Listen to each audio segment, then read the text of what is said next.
In this video, we'll be looking at the gradient of a straight line. So the gradient, represented by the letter M, is the slope of a line. So the gradient can be defined as the rise over the run. So if we consider a line going through 2 points, x1, y1 and x2, y2, so just any two generic points on a straight line, we can work out how the gradient is related to those points on the graph. So the run of a graph is the length between these 2 points here going horizontally across the page.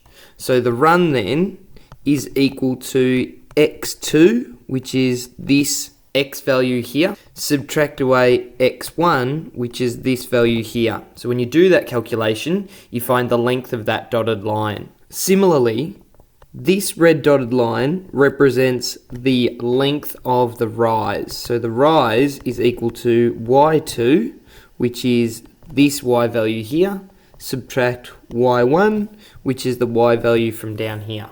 So if you put that into the equation, we find that the gradient m is equal to rise over run, which is y2 subtract y1 over x2 subtract x1. So gradients can be positive.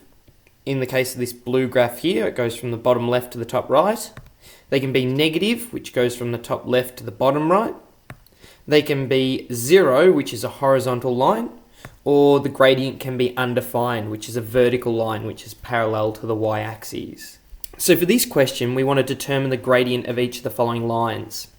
So in each case, we've got 2 points on the graph. So for part A, we're going to use m is equal to y2 subtract y1 over x2 subtract x1, where we can say this is x2, y2, and this is x1 and y1. So next all we have to do is substitute in what we know. So y2 is going to be 2 subtract 0 over, and then x2, which is 0 subtract negative 3. And here the two negatives will become positive. So the gradient of this line is 2 divided by 3.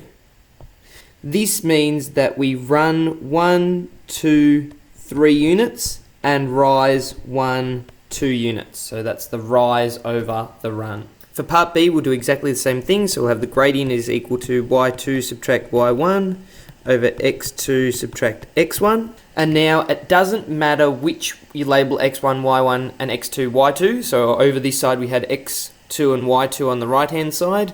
We could call this x2 and y2 if we wanted. And we could call this x1 and y1.